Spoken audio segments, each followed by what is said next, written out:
May gagawin tayo. Ito Sony na 49 inch. Ang problema nito, may backlight, walang display, wala ding protect, hindi rin siya nag-i-indicate ng protect. Ayan, no, may backlight na siya, no?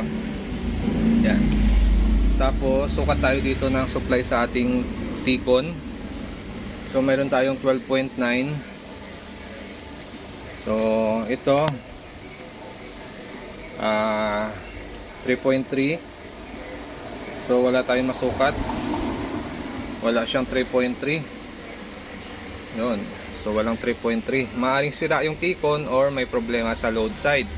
So gagawin natin dyan, tatanggalin natin yung ribbon, tapos testing natin yung T-Con. Pag yung T-Con lang ba, gagana ba o hindi. So ito yung mainboard nya, ito yung T-Con nya, ito yung backlight board nya. Remove tayo ribbon dito. Yan. So sabay na natin yung dalawa, tanggalin na natin yung dalawa para malaman natin kung buo pa ba yung T-Con natin or sira. Or pwede rin mag-check ng resistance. Buzzer muna tayo. Okay, nagbabuzzer na siya. Check tayo sa 15. Okay. Okay rin. Okay rin. So wala naman siyang short dito.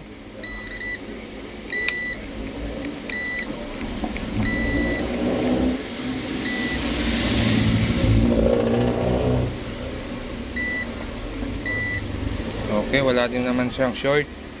So try natin lagyan ng supply.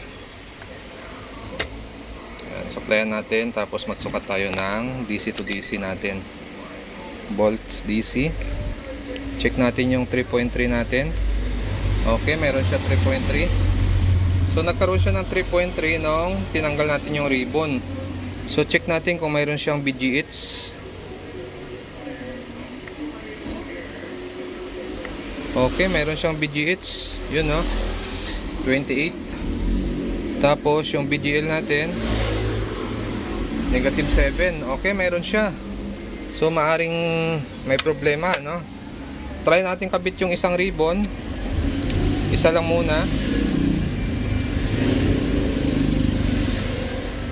Hanapin natin kung saan nagpo-protect yung ating DC to DC.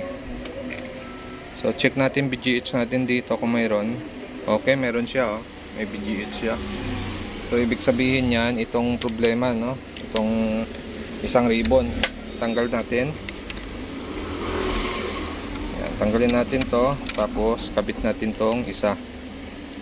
Pag ito nag-protect, ibig sabihin dito yung problema ng ating unit. Saksak natin. So nakatanggal yung isa, nakahang pa yan. Tingnan natin kung magkaroon ng 28 ito. So negative, ano, wala siyang 28. Yan. So pero may supply yan dito. Yun, no? Okay. So positive na dito ang problema niya. So na step natin gagawin ay try muna natin sa clock signal. Iba-block natin yung clock signal natin dito, yung CKB natin, swapping voltage, iba-block natin. Titingnan natin kung magtuloy-tuloy yung function ng DC to DC natin. Pag nagtuloy-tuloy yon, ibig sabihin nun sa clock signal issue. Pero pag nag-tape tayo ng clock signal tapos nag-protect pa rin siya, ibig sabihin hindi sa clock signal ang issue, sa ibang supply ang problema nun. Pwedeng sa 15 nya, 3.3 nya, or pwedeng sira yung source scope natin. So malalaman natin yan, mag-tape muna tayo ng clock signal. So pag ganito, hahanapin lang natin kung saan banda yung clock signal. So clock signal natin dito nakalagay, si KB1, si KB8. So hahanapin nyo lang yan kung saan siya tumapat. So dito, check natin kung ito yung clock signal nya or dito. Sa kabila kasi yun, yan yung data na nakalagay dyan sa kabila.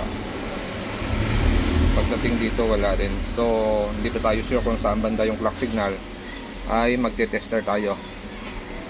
So nag-tester tayo dito, tapos papunta rito. Ang clock signal natin ay dito. So pag dito yung clock signal positive, yung kabila natin ay dito rin. So naglagay tayo ng tape rito. Check ngayon natin yung BGH natin. Titingnan natin kung nagkaroon siya. Pag mayroong BGH ito, pwedeng may display na ito. Okay, mayroon siya, oh. So may BGH na siya. So check natin kung may display, kung normal ba or may problema pa siya. So clock signal issue pag ganito. Yun, mayroon, oh. Talagay. Clock signal issue.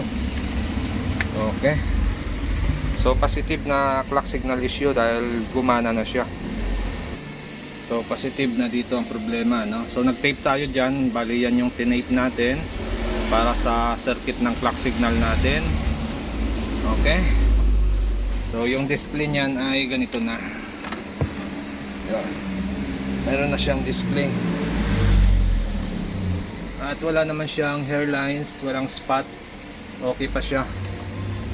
Sana tumagal. At kung bago lang kayo sa aking channel, huwag kalimutan mag-subscribe sa susunod ulit natin na video.